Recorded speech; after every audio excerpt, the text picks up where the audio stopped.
कर्नाटक येथून मिरजेत मजुरीसाठी येणाऱ्या बांधकाम कामगारांची संख्या वाढली असून स्थानिक मजुरांवर उपासमारीची वेळ आली आहे। आज मिरज विधानसभा क्षेत्रातील बांधकाम कामगारांनी MIM जिल्हा अध्यक्ष डॉक्टर महेशकुमार कांबळे यांची भेट घेऊन त्यांच्या समस्या मांडल्या।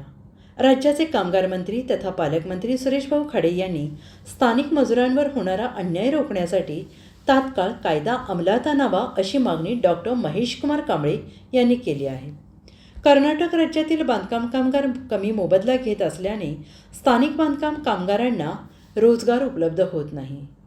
कर्नाटक राज्यातील गुन्हेगारी प्रवृत्तीचे लोक मिरजेत येऊन काम करत असताना चोऱ्यांसोबत आणखीन गंभीर स्वरूपाचे गुन्हे घडत असून स्थानिक कामगारांना वेठीस धरण्याचे प्रकार घडत असल्याचा आरोप डॉक्टर महेशकुमार कांबळे यांनी केला आहे। तसेच पोलिसांनी अशा गुन्हेगारी प्रवृत्तीच्या कामगारांची चौकशी करावी अशी मागणी त्यांनी केली आहे। स्थानिक कामगारांना न्याय देण्यासाठी पालकमंत्र्यांनी त्वरित कायदा अंमलात आणावा या मागणीसाठी कामगार आयुक्त कार्यालय येथे निवेदन देणार असल्याची माहिती डॉक्टर महेशकुमार कांबळे यांनी दिली आहे। आम्ही सर्व कामगार मिरज भागातील असून पुजार चौक रेल्वे स्टेशन या कट्ट्यावरती काम करतो। तर गेले अनेक दिवसापासून जे बाहेरगावातून कामगार येतात, जसे की कर्नाटकातून, ते येतात, कमी पैशामध्ये कामाला जातात, कमी पैसे घेऊनसुद्धा ते पाहिजे तेवढं काम करत नाही। संध्याकाळी पुन्हा घरी जाण्याच्या गडबडीनं अर्धवट काम सोडून जातात आणि गेले कित्येक दिवस आपल्या भागातली कामगार जी काम भेटत नाही ती माघारी परत चाललेले आहेत। 1 महिन्यातून साधारण 4 ते 5 दिवस काम लागते। त्यामुळं कसं व्हायला लागले, हालाकीची परिस्थिती निर्माण झाली आणि सगळ्यांचाच वांदे झालेलं आहे घर चालवण्यासाठी।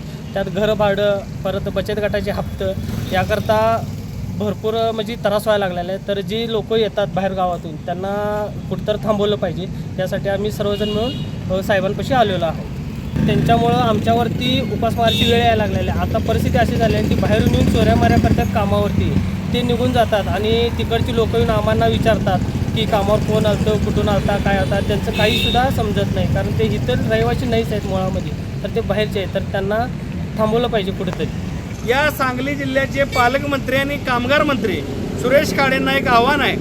आपण कामगार मंत्री आहात, तुमच्या हातात सर्व कायदा करण्याचे अधिकार आहेत। त्यामुळं अशा पद्धतीच्या स्थानिक कामगारांच्यावर जो अन्याय होतो तो कामगार आज अपेक्षेनं माझ्याकडे आलेला आहे आणि त्या कामगारांना न्याय देण्याचं काम तुम्ही करू शकता।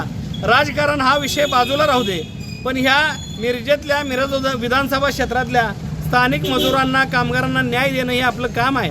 त्यामुळं एकतरी मिरजेतल्या स्थानिक कामगारांची एक आयडेंटिटी तयार केली जावी।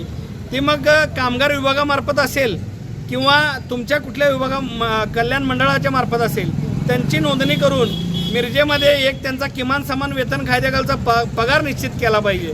म्हणजे कर्नाटकातून येणारे कामगार हे कमी पैशामध्ये कोण घेऊन जाणार नाही, काहीतरी नियम बसेल। तसेच माझं महात्मा गांधी चौक पोलीस ठाण्याचे PI आणि मिरज शहर पोलीस ठाण्याचे PI यांना एक विनंती आहे की कर्नाटकातून जे कामगार हे दत्त चौक आणि पुजारी चौकात येतात त्यांचं चारित्र्य पडताळणी किंवा त्यांची तपासणी व्हावी।